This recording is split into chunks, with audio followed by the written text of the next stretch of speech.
say a few things before getting into this next clip, which is a news article from RT.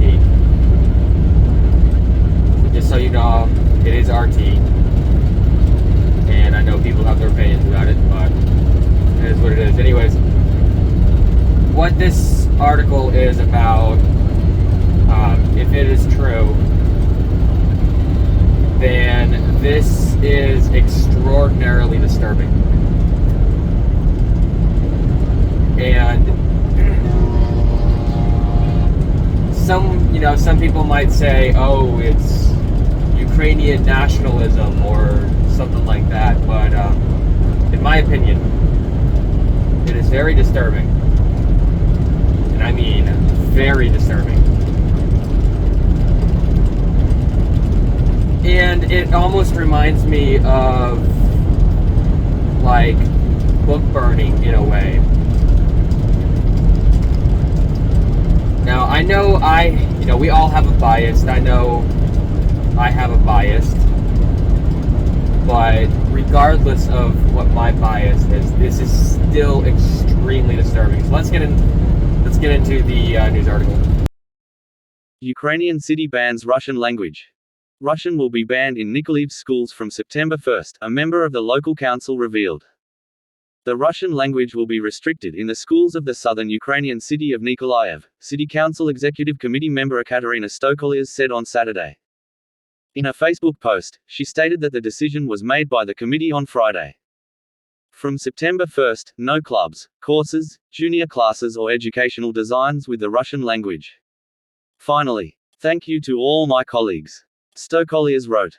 She added a drawing depicting a cat holding a heart in the colors of the Ukrainian flag. The captions to the picture are, "Language matters" and "Everything matters."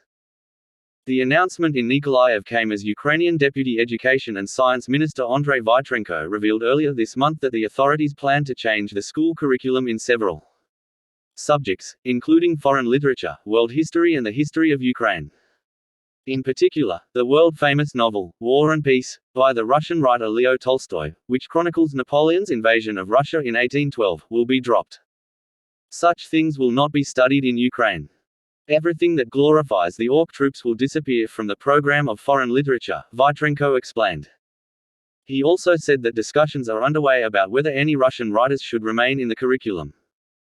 In April, Ukrainian Commissioner for the Protection of the State Language Taras Kremen called for the replacement of the Russian language in those schools where it was still being taught by other subjects, such as, for example, the history of Ukraine, the Ukrainian language, English or math. Although since the start of Moscow's military operation the Ukrainian authorities have been stepping up the restrictions on the Russian language. Kiev had banned Russian works of art, and teaching of the language, long before the current conflict. In March 2019, the Ukrainian government prohibited some 40 works of art due to their mention of Russian businesses, artists, social networks, internet portals, the USSR or Soviet political figures. Kiev Conservatory refuses to give up Russian composer's Namered More. Kiev Conservatory refuses to give up Russian composer's name. In 2019, a wide-ranging piece of legislation called, on ensuring the functioning of the Ukrainian language as the state language, championed by then-President Petro Poroshenko, was passed. It officially made Ukrainian the only state language and decreed that it must be the primary language in many fields, including public administration, media, and education.